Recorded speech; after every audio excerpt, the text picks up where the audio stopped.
यीशु के वचन, यूहन्ना का सुसमाचार, भाग 3, अध्याय 8। जब वह बोल रहा था तब व्यवस्था के शिक्षक और फरीसी एक स्त्री को लाए जो व्यभिचार करते हुए पकड़ी गई थी। उन्होंने उसे भीड़ के सामने खड़ा कर दिया। गुरु, उन्होंने यीशु से कहा, यह स्त्री व्यभिचार करते हुए पकड़ी गई है। मूसा की व्यवस्था कहती है कि इसे पत्थर वाह किया जाए। आप क्या कहते हैं? वे उसे फंसाने के लिए ऐसा कह रहे थे ताकि उसके विरुद्ध कुछ उपयोग कर सकें। परंतु यीशु झुक गए और अपनी उंगली से भूमि पर लिखने लगे। वे लगातार उत्तर मांगते रहे, इसलिए वह फिर सीधे खड़े हुए और बोले, ठीक है, पर जो तुम में से कभी पापी नहीं रहा वही पहला पत्थर फेंके। फिर वह दोबारा झुक गए और भूमि पर लिखने लगे। जब आरोप लगाने वालों ने यह सुना तो वे एक एक करके वहां से चले गए। सबसे पहले बड़े लोगों ने जाना और अंत में केवल यीशु और वह स्त्री ही भीड़ के बीच रह गए।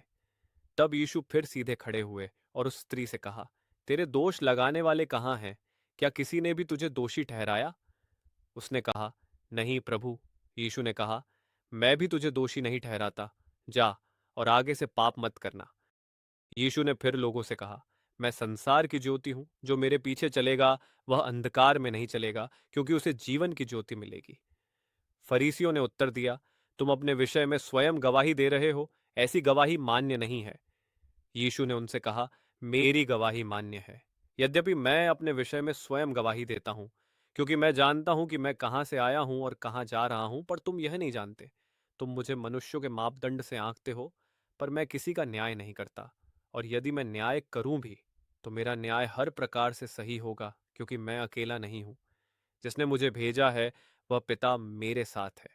तुम्हारी ही व्यवस्था कहती है कि यदि दो व्यक्ति किसी बात पर सहमत हों तो उनकी गवाही सत्य मानी जाती है। मैं एक गवाह हूं और जिसने मुझे भेजा है वह पिता दूसरा गवाह है। उन्होंने पूछा, तुम्हारा पिता कहाँ है? यीशु ने उत्तर दिया, तुम न तो मुझे जानते हो और न ही मेरे पिता को। यदि तुम मुझे जानते तो मेरे पिता को भी जानते। यीशु ये बातें मंदिर के उस भाग में सिखाते हुए कह रहे थे जिसे भंडार कहा जाता था। परंतु उसे गिरफ्तार नहीं किया गया, क्योंकि उसका समय अब भी नहीं आया था। बाद में यीशु ने उनसे फिर कहा, मैं जा रहा हूं। तुम मुझे खोजोगे, पर अपने पाप में मरोगे। जहां मैं जा रहा हूं वहां तुम नहीं आ सकते। लोगों ने पूछा, क्या यह आत्महत्या करने वाला है? इसका क्या अर्थ है? जहां मैं जा रहा हूं वहां तुम नहीं आ सकते? यीशु ने आगे कहा, तुम नीचे से हो, मैं ऊपर से हूं। तुम इस संसार के हो, मैं नहीं हूं। इसीलिए मैंने कहा कि तुम अपने पापों में मरोगे, क्योंकि यदि तुम विश्वास नहीं करोगे कि मैं वही हूं जो मैं होने का दावा करता हूं, तो तुम अपने पापों में मरोगे। उन्होंने मांग की, तुम कौन हो? यीशु ने उत्तर दिया, वही जो मैं आरंभ से कहता आया हूं।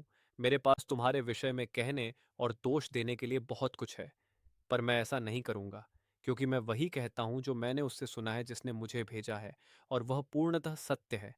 पर वे अब भी नहीं समझे कि वह अपने पिता के विषय में कह रहा था। तो यीशु ने कहा, जब तुम मनुष्य के पुत्र को ऊंचा उठाओगे तब तुम जानोगे कि मैं वही हूं। मैं अपनी ओर से कुछ नहीं करता, पर वही कहता हूं जो पिता ने मुझे सिखाया है। और जिसने मुझे भेजा है वह मेरे साथ है। उसने मुझे अकेला नहीं छोड़ा, क्योंकि मैं सदा वही करता हूं जो उसे प्रसन्न करता है। जब उसने ये बातें कहीं तो बहुतों ने उस पर विश्वास किया। यीशु ने उन लोगों से जिन्होंने उस पर विश्वास किया था कहा, यदि तुम मेरी शिक्षा में बने रहोगे तो तुम सचमुच मेरे चेले हो, और तुम सत्य को जानोगे और सत्य तुम्हें स्वतंत्र करेगा। उन्होंने कहा, हम इब्राहिम की संतान हैं, हम कभी किसी के दास नहीं रहे। तुम ये क्या कहते हो? तुम स्वतंत्र किए जाओगे? यीशु ने उत्तर दिया, मैं तुमसे सच कहता हूं, जो कोई पाप करता है वह पाप का दास है। दास परिवार का स्थायी सदस्य नहीं होता, पर पुत्र सदा के लिए परिवार का भाग होता है। इसलिए यदि पुत्र तुम्हें स्वतंत्र करेगा तो तुम सचमुच स्वतंत्र हो जाओगे। हाँ, मैं जानता हूं कि तुम इब्राहिम की संतान हो, फिर भी तुम में से कुछ मुझे मार डालना चाहते हो, क्योंकि मेरे वचन के लिए तुम्हारे हृदय में स्थान नहीं है। मैं वही कहता हूं जो मैंने अपने पिता के साथ रहते हुए देखा है, पर तुम अपने पिता की सलाह मानते हो। उन्होंने कहा, हमारे पिता इब्राहिम हैं। यीशु ने उत्तर दिया, नहीं, क्योंकि यदि तुम सचमुच इब्राहिम की संतान होते तो उसके उदाहरण का अनुसरण करते। इसके बजाय तुम मुझे मारना चाहते हो, क्योंकि मैंने तुम्हें वह सत्य बताया जो मैंने परमेश्वर से सुना। इब्राहिम ने ऐसा कभी नहीं किया। नहीं, तुम अपने असली पिता का अनुसरण कर रहे हो। उन्होंने उत्तर दिया, हम अवैध संतान नहीं हैं। स्वयं परमेश्वर ही हमारे सच्चे पिता हैं। यीशु ने उनसे कहा, यदि परमेश्वर तुम्हारे पिता होते तो तुम मुझसे प्रेम करते, क्योंकि मैं परमेश्वर की ओर से आया हूं। मैं अपने आप नहीं आया, पर उसी ने मुझे भेजा है। तुम मेरी बात क्यों नहीं समझते? इसलिए कि तुम मेरी बात सुन ही नहीं सकते, क्योंकि तुम अपने पिता शैतान की संतान हो और तुम वही बुरे काम करना चाहते हो जो वह करता है। वह आरंभ से ही हत्यारा था। उसने सदा सत्य से बैर रखा है, क्योंकि उसमें सत्य है ही नहीं। जब वह झूठ बोलता है तो वह अपने स्वभाव के अनुसार बोलता है, क्योंकि वह झूठा है और झूठ का पिता है। इसलिए जब मैं तुम्हें सत्य बताता हूं तो तुम स्वाभाविक रूप से मुझ पर विश्वास नहीं करते। तुम में से कौन मुझे सत्यपूर्वक पाप का दोषी ठहरा सकता है? और यदि मैं सत्य कहता हूं तो तुम मुझ पर विश्वास क्यों नहीं करते? जो कोई परमेश्वर का है वह परमेश्वर के वचन को प्रसन्नता से सुनता है। पर तुम नहीं सुनते, क्योंकि तुम परमेश्वर के नहीं हो। लोगों ने उत्तर दिया, तू सामरी और दुष्टात्मा से ग्रस्त है। क्या हमने पहले से नहीं कहा था कि तू में दुष्टात्मा है? यीशु ने कहा, मुझ में कोई दुष्टात्मा नहीं है। मैं अपने पिता का आदर करता हूं और तुम मेरा अपमान करते हो। मैं अपनी महिमा नहीं चाहता, पर परमेश्वर मेरी महिमा करेगा। वही सच्चा न्यायी है। मैं तुमसे सच कहता हूं, जो कोई मेरी शिक्षा का पालन करेगा वह कभी नहीं मरेगा। लोगों ने कहा, अब हमें पता चल गया कि तुझ में दुष्टात्मा है। इब्राहिम और भविष्यद्वक्ता मर गए और तू कहता है, जो कोई मेरी शिक्षा का पालन करेगा वह कभी नहीं मरेगा। क्या तू हमारे पिता इब्राहिम से बड़ा है? वह मर गया और भविष्यद्वक्ता भी मर गए। तू अपने आप को क्या समझता है? यीशु ने उत्तर दिया, यदि मैं अपनी महिमा स्वयं करूं तो मेरी महिमा कुछ भी नहीं। पर मेरा पिता ही मेरी महिमा करता है, जिसके विषय में तुम कहते हो वह हमारा परमेश्वर है। पर तुम उसे जानते भी नहीं, मैं उसे जानता हूं। यदि मैं कहूं कि मैं उसे नहीं जानता तो मैं भी तुम्हारी तरह झूठा ठहरूंगा। पर मैं उसे जानता हूं और उसकी आज्ञा मानता हूं। तुम्हारे पिता इब्राहिम ने मेरे दिन को देखने की आशा में आनंद किया। उसने उसे देखा और आनंदित हुआ। लोगों ने कहा, तू अभी 50 वर्ष का भी नहीं है और कहता है कि तूने इब्राहिम को देखा है। यीशु ने उत्तर दिया, मैं तुमसे सच कहता हूं, इब्राहिम के उत्पन्न होने से पहले मैं हूं। तब उन्होंने उस पर पत्थर फेंकने के लिए उठाए, परंतु यीशु उनसे छिप गया और मंदिर से बाहर चला गया। अध्याय 9। जब यीशु मार्ग में जा रहे थे तब उन्होंने एक मनुष्य को देखा जो जन्म से अंधा था। उसके चेलों ने उससे पूछा, रब्बी, यह मनुष्य क्यों अंधा जन्मा? क्या यह उसके अपने पाप के कारण था या उसके माता पिता के पाप के कारण?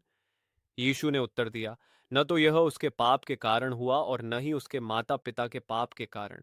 यह इसलिए हुआ कि परमेश्वर की शक्ति उसमें प्रकट हो। हमें शीघ्र ही उसके काम पूरे करने चाहिए जिसने हमें भेजा है।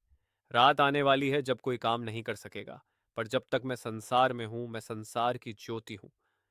यह कहकर उसने भूमि पर थूका, लार से मिट्टी बनाई और उस अंधे की आंखों पर लगा दी। फिर उससे कहा, जा सिलोआम के कुंड में धो ले। सिलोआम का अर्थ है भेजा हुआ। तब वह गया, धोया और देखने लगा, लौट आया। उन्होंने उत्तर दिया, तू तो पूरा पापी जन्मा है, क्या तू हमें सिखाने चला है? और उन्होंने उसे सभागृह से बाहर निकाल दिया। जब यीशु ने सुना कि उसके साथ क्या हुआ तो उसने उस मनुष्य को ढूंढा और पूछा, क्या तू मनुष्य के पुत्र पर विश्वास करता है? उसने उत्तर दिया, हे प्रभु, वह कौन है? मैं उस पर विश्वास करना चाहता हूँ। यीशु ने कहा, तूने उसे देख लिया है। जो तुझसे बात कर रहा है वही है। उस मनुष्य ने कहा, हाँ प्रभु, मैं विश्वास करता हूँ। और उसने यीशु को दंडवत किया। तब यीशु ने कहा, मैं इस संसार में न्याय करने आया हूं, अंधों को दृष्टि देने और जो अपने को देखने वाला समझते हैं उन्हें दिखाने के लिए कि वे अंधे हैं। कुछ फरीसी जो वहां खड़े थे ये सुनकर बोले, क्या तू कहता है कि हम भी अंधे हैं? अध्याय 10। मैं तुमसे सच कहता हूं, जो कोई भेड़ों के बाड़े में द्वार से न जाकर किसी और मार्ग से चढ़कर प्रवेश करता है वह निश्चय ही चोर और डाकू है।